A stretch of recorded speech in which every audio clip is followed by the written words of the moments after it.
கனவுல காட்டுறது உண்மையில நடக்குமா? ஒரு கனவு வருது. அந்த கனவு தெரிஞ்ச உடனே ஒரு கெட்ட கனவா இருக்கு. கெட்ட கனவு தெரிஞ்ச உடனே, ஐயோ! நமக்கு பயமா இருக்கே! இப்படி கனவு தெரிஞ்சிருச்சேன்னு நம்ம மனசு பதறும். அப்படி பதறும்போது, நமக்கு தெரிஞ்ச அந்த கெட்ட கனவு உண்மையில நடக்குமா? இல்லையா? அப்படிங்கிறத நான் அறிஞ்ச நண்பர்கள்ட்ட பகிர்ந்து கொள்ள ஆசைப்படுறேன். நான் அறிஞ்சத பகிர்ந்து கொள்றதுக்கு முன்னாடியே, உண்மையா தெரிஞ்ச ஒரு கனவு 2 கனவுகள நண்பர்கள்ட்ட பகிர்ந்து கொள்ள ஆசைப்படுறேன். ஒரு அம்மா ஒரு பள்ளத்துக்குள்ள விழுந்துருச்சு. பள்ளத்துக்குள்ள விழுந்து, அந்த பள்ளத்துக்குள்ள இருந்து மேல ஏற முடியல. மேல இருக்கிற கல்ல புடிச்சு, புடிச்சு மேல ஏற முயற்சி பண்ணுது. அந்த அம்மானால ஏற முடியல. அந்த அம்மாவுக்கு தெரிஞ்ச கனவு இது. எவ்வளவோ முயற்சி பண்ணுது. கல்ல கல்ல புடிச்சு, புடிச்சு மேல ஏறி கால வச்சு, வச்சு முயற்சி பண்ணி ஏற முயற்சி பண்ணது முடியல. அந்த இடத்துல அந்த அம்மாவோட மகன் கொஞ்சம் தூரத்துல நிக்கிறாரு. கத்துது. அவர் பேர சொல்லி சத்தமா கூப்பிடுது. அவருக்கு காது கேட்கல. அவரும் வந்து பள்ளத்திலிருந்து அந்த அம்மாவ தூக்கல. அந்த அம்மா மனசு விடாம மறுபடியும், மறுபடியும் அந்த கல்ல புடிச்சு, புடிச்சு மேல ஏறும்போது, இந்த பாதியில வந்த சோறுக்கு அந்த கல்லு புடுங்கி கல்லோட மறுபடியும் அந்த அம்மா பள்ளத்துக்குள்ள கீழ வந்துருச்சு. அந்த அம்மாவுக்கு கனவு முழிச்சதுக்கப்புறம் விழிப்பு தட்டின உடனே, ஐயோ! நமக்கு கனவு இப்படி தெரிஞ்சிருச்சே! நம்ம பள்ளத்துக்குள்ள விழுகிற மாரிலாம் தெரியுது. நமக்கு கஷ்டகாலம் ஆரம்பிச்சிருச்சு போல. இனிமேல் நம்ம கதை அவ்வளோதானா போல அப்படின்னு அந்த அம்மா மனச போட்டு அப்படியே குழப்புது, பிதற்றுது. அப்ப அந்த அம்மா என்ன பண்ணுது, மறுபடியும் நமக்கு கனவு இப்படி தெரிஞ்சிருச்சு. நமக்கு ஆனா ஏதோ ஒரு கெட்டது நடக்க போகுது. நம்ம சாமி அத காட்டி குடுக்குது. நாம கவனமா இருக்கணும். நாம கவனமா இருக்கணும்.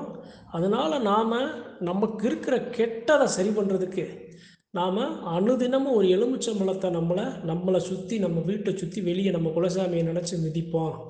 கெட்டது எதுவா இருந்தாலும் அந்த தெய்வ சக்தி கொண்ட எலுமிச்சங்கனி நம்ம குலதெய்வத்தோட அருளால அதை எடுத்துட்டு போகட்டும் அப்படின்னு என்ன பண்ணுது அந்த அம்மா ஒரு 7 நாள் குலசாமியை நினச்சி அழகாக அப்படியே வெளியே விடாமல் அந்த எலுமிச்சங்கனியை மிதித்ததுக்கப்புறம் 7ஆவது நாள் ஒரு கனவு வரும். அந்த கனவு எப்படி வருது அப்படின்னா, ஒரு சிங்கம் காலில் கட்டி கிடக்கு, ஒரு குழந்தையும் ஒரு அம்மாவும் மண்ணுக்குள்ளே புதையிறாங்க. புதஞ்ச சோறுக்கு அவங்க முழு உருவமும் உள்ளே போயிடுச்சு, தெரியல. கனவு தெரிஞ்ச உடனே மறுபடியும் அந்த அம்மா முழிச்சு பார்க்குது. முழிச்சு பார்த்தோன்னே மறுபடியும் கெட்ட கனவு தெரியுதேன்னு மறுபடியும் படுக்குது. படுத்ததுக்கப்புறம் கொஞ்சம் நேரம் கழித்து அந்த மண்ணுக்குள்ளே இருந்த அந்த குழந்தையும், அதே சமயம் அந்த மண்ணுக்குள்ளே இருந்த அந்த அந்த அம்மாவும், அந்த கட்டுன சிங்கம், ஒரு காலு கட்டி கிடக்கிற சிங்கமும், அந்த காலு கட்டு அவுந்து அந்த சிங்கமும் வருது. மண்ணுக்குள்ளே புதஞ்ச அந்த அம்மா, அந்த குழந்தை, அவங்க மண்ணுக்குள்ளேருந்து உயிர் பெற்று வெளியே திரும்பி வர்றாங்க. இது அடுத்து அந்த அம்மாவுக்கு தெரிஞ்சு ஒரு மணி நேரம் கழித்து இந்த கனவு தெரியுது. தெரிஞ்ச உடனே அந்த அம்மா எந்திரிச்சு, எனக்கு ஒரு வாரத்துக்கு முன்னாடி இப்படி தெரிஞ்சுச்சு, இன்னைக்கு இப்படி தெரியுது. ஆனால் அந்த மண்ணுக்குள்ளே நான் புதஞ்ச அதுலேருந்து நான் வெளியே ஏறிட்டேன், நான் மீடு ஏறிட்டேன். அங்கே ஒரு சிங்கம் ஒன்று காலில் கட்டி கிடந்துச்சு, அந்த சிங்கமும் அந்த இடத்துல அந்த கட்டு அவுந்து அந்த சிங்கமும் வெளியே வந்துருச்சு. கட்டு உடைஞ்சு அதுவும் வெளியே நடந்து போயிடுச்சு அப்படின்னு சொன்னோன்னே அந்த இடத்துல ஒரு ஒரு வயசான ஒரு அம்மா அதுக்கு விளக்கம் கொடுக்குறாங்க. எப்படி விளக்கம்? தாயி, உனக்கு முன்னாடி ஒரு கெட்ட கனவு தெரிஞ்சுச்சு. அந்த கெட்ட கனவு தெரிஞ்சதுலேருந்து இப்போ வரைக்கும் நீ எலுமிச்சம்பழம் நீ மிதித்து வந்த உன் குலசாமியை நினச்சி, உன் குலசாமி உன்னைய காத்து கொடுத்துருக்குங்கிற அறிகுறி தான் சாமி இந்த கனவு. எப்படி உன் குலதெய்வம் காட்டியிருக்கு அப்படின்னா, அந்த சிங்கம் காலு கட்டியிருக்கு பார்த்தியா, அது உன் மயன். நீ அவ்வளோ சத்தம் போட்டு உன் மயன் பள்ளத்தில் விழுந்தப்ப உன் மயன் வந்து உன்னை காக்க வரல பாரு, உன்னை தூக்க வரல பாரு. ஏன் அப்படின்னா அவனுடைய காலு கட்டி இருந்துச்சு, அதனால் அவன் பிள்ளை வரலை. வராதனால நீயும் ஒரு குழந்தையும் நீ மண்ணுக்குள்ளே புதஞ்சிங்க, பள்ளத்துக்குள்ளே விழுந்தீங்க. பள்ளத்துக்குள்ளே விழுந்தாலே மண்ணு போட்டு மூடும். அப்போ அதை காட்டி கொடுத்து அடுத்து 1 மணி நேரம் கழித்து அந்த கட்டுன அந்த சிங்கத்தோட காலு கட்டு அவுந்து மண்ணுக்குள்ளே புதைஞ்ச ஒரு ஒரு குழந்தையும் ஒரு பெண்மணியும் வெளியே வர்றாங்கன்னா என்ன அர்த்தம் தாயி? உன் குலசாமி உன்னைய காத்து கொடுத்துருச்சு. இந்த 7 நாள் நீ தொடர்ந்து வணங்கி உன் குலசாமியை நீ மனசில் நிறுத்தி வணங்கி 7 நாள் செஞ்சு நீ அந்த எலுமிச்சங்கனியை மிதிச்சேல, அதில் உன் குலதெய்வம் உனக்கு வந்த ஆபத்தை மாற்றி கொடுத்துருச்சு. உனக்கு வர்ற பிரச்சனையிலேருந்து உன்னைய காத்து கொடுத்துருச்சு தாயி. இனி நீ கலங்காத, நீ கவலைப்படாத, உனக்கு இனி எல்லாம் நல்ல காலம்தான் அப்படின்னு அந்த அம்மா அந்த ஒரு பெரிய மனுஷி அந்த பெண்மணிக்கு சொல்லுது. அதாவதுங்க இது எதுக்கு சொல்கிறேன் அப்படின்னா, கனவுல தெரிகிறது உண்மையில் நடக்குமா அப்படின்னா, பள்ளத்துக்குள்ளே நான் விழுந்துடுறேன் அப்படின்னா பள்ளத்துக்குள்ளே நான் விழுந்து என்னுடைய உயிர் பறிபோகும் அப்படின்லாம் நடந்துடாது. எனக்கு ஏதாவது ஒரு வழியில் ஒரு கஷ்டம் வரும், பொருளாதாரம் உடல் சரியில்லாமல், அதை இப்படி காட்டி கொடுக்கும் நம்ம குலசாமி. அதிலேருந்து நாம் நம்மளை மீட்டுக்கிறோம்.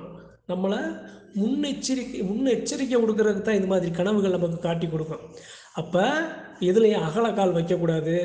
உடல் இதில் நம்ம கொஞ்சம் கொஞ்சம் நம்ம கவனமாக இருக்கணும். ஒரு செயலை செய்கிறது, தொழில் முதலீடு பண்ணுறது, இது எல்லாத்துலேயும் நாம் கொஞ்சம் கவனமாக இது போன்ற கனவுகள் தெரிஞ்சிச்சு அப்படின்னா நம்ம சுதாரிச்சுக்கிட்டோம் அப்படின்னா, அதே சமயம் குலதெய்வத்தை நாம் வணங்கி அழகாக நம்ம வந்தோம் அப்படின்னா நம்ம குலசாமி இதை நமக்கு காத்து கொடுத்துரும். நம்மளை அதிலிருந்து மீட்டு கொடுத்துருன்னு சொல்கிறதுக்காகத்தான் இந்த பதிவை சொன்னேன். கனவுல தெரிஞ்சது உண்மையில் நடக்குமா அப்படின்னா நடக்கும். கனவுல தெரிகிற மாதிரி நடக்காது. ஒரு சில கஷ்டங்கள் நமக்கு வர்றதுக்கு நமக்கு அது போன்று காட்டி கொடுக்கும். அதனால் இதில் அந்த அம்மாவுக்கு சொல்கிறேன். அந்த அம்மா பதற வேண்டிய அவசியம் இல்லை. எனக்கு தெரிஞ்சிருச்சே, என் பள்ளத்துக்குள்ள நான் விழுந்துட்டேனே, இனி அவ்வளோதானா, என்னுடைய என்னுடைய என்னுடைய காலம், என்னுடைய கஷ்டகாலம் நீ வரப்போதே, இனிமேல் நான் எப்படி அப்படிங்கிற மாதிரி அந்த அம்மா மனம் உடையக்கூடாது. அதிலிருந்து எப்படி சொல்கிறது அப்படின்னா, நல்லா முயற்சி பண்ணி ஓங்கி சாமியை கும்பிடணும், ஓங்கி கும்பிடணும். தெய்வத்தை அனுதினமும் நினைக்கணும். யாருக்கு இது மாதிரி காட்டி கொடுக்கும்னா, குலதெய்வத்தோட பார்வை யாருக்கு இருக்குது, குலதெய்வத்தோட அனுகிரகம் யாருக்கு இருக்குது, குலதெய்வத்தோட அருள் யாருக்கு இருக்குது, அவங்களுக்கு தான் இது போன்ற கனவுகளே காட்டி கொடுக்கும். வரப்போகிற ஆபத்தை முன்கூட்டியே காட்டி கொடுக்கும். அப்போ அது காட்டி கொடுக்குதுன்னா அது நடக்க போகுதுன்னு தான் அர்த்தம். ஆனால் உயிர் பறி போகாது. உனக்கு இது போன்ற கஷ்டங்கள் உன்னைய இது மாதிரி இந்தந்த வழியில் இப்படி வருது, அதுலேருந்து நீ உன்னை பாதுகாத்துக்க, சுதாரிச்சுக்க அப்படிங்கிறது தான் அந்த கனவு நம்ம சாமி காட்டி கொடுக்கும். அதனால் அந்த அம்மாவுக்கும் சொல்கிறேன், அன்பர்களுக்கும் சொல்கிறேன், இது போன்ற தவறாக கனவு தெரிஞ்சு அப்படின்னா பதறாதீங்க, சந்தோஷப்படுங்க. நம்ம சாமி நமக்கு முன்கூட்டியே ஏதோ ஒரு விஷயத்தை நம்மகிட்ட சொல்ல நினைக்குது, அதுலேருந்து நாம் மீண்டுக்கிறணும், அதுலேருந்து நம்மளை காத்துக்கிறணும். குலதெய்வத்தோட கரங்களில் இறுக்க பிடிச்சிக்கிறணும், குலதெய்வத்தை கால்களை இறுக்க பிடிச்சிக்கிறணும், குலதெய்வத்தை அதிகமாக நாம் வணங்கணும். நம்ம வீட்டை சுற்றி இருக்கிறவங்களுக்கு ஒரு திஷ்டி எடுக்கணும், எலுமிச்சங்கனியில் எடுக்கணும், இது போன்று மிளகாய் வத்தல் உப்பு வச்சு எடுக்கணும். இது போன்று ஒரு சில நமக்கு தெரிந்த முன்னோர்கள், நம்மளுடைய குலதெய்வங்கள் கற்றுக் கொடுத்த இந்த கை வைத்தியங்களை வச்சு நம்மளை காத்துக்கிறணும். அப்போ அதை செஞ்சோம் அப்படின்னா நம்ம சாமி நம்மளை கூட நிற்கும். இது போன்ற ஆபத்துகள்லேருந்து நம்மளை காக்குங்கிறத புரிஞ்சுக்கிறணுமே தவிர கவலைப்படக்கூடாது, கண்ணீர் விடக்கூடாது, மனம் தளரக்கூடாதுங்கிறதுக்காக தான் இன்றைக்கி இந்த பதிவு. அதனால் கனவு இது போன்று தெரிஞ்சிச்சு அப்படின்னா கலங்காதீங்க, வருந்தாதீங்க, சந்தோஷப்படுங்க, உற்சாகமாக அதை எதிர்கொள்ள தயாராகுங்க. அதை எதிர்கொள்கிறது இது போன்று தெரியுது அப்படின்னா தெய்வத்தை அதிகமாக நமக்கு நெருங்கிறதுக்கு நல்ல ஒரு வாய்ப்புன்னு அதை எடுத்துகிட்டு போய் தெய்வத்தை அதிகமாக வணங்கி அதிலேருந்து நீங்கள் சரி பண்ணுங்கள். குலதெய்வத்தோட பார்வை அதிகமாக கிடைக்கப்பெறுவோம். அப்போ இப்போ இல்லாட்டாலும் எப்போ இனி எந்த காலத்துலையும் நமக்கு ஏதாவது ஒரு பிரச்சனை வந்துச்சுன்னா அதை நமக்கு காட்டி கொடுத்துரும். அதனால் இந்த பதிவு அன்பர்கள்ட்ட பகிர்ந்துகள் ஆசைப்பட்றேன். கனவில் தெரிவது உண்மையில் நடக்கும்னா நடக்கும். ஆனால் அந்த கனவில் உயிர் பறி போகிற மாதிரி நமக்கு பெரும் ஆபத்து இருக்கிற மாதிரிலாம் நடக்காது. ஒரு சில கஷ்ட காலங்களை இப்படி காட்டி கொடுக்கும், நம்மளை சுற்றி நடக்கிற தவறுகளை இப்படி காட்டி கொடுக்கும்.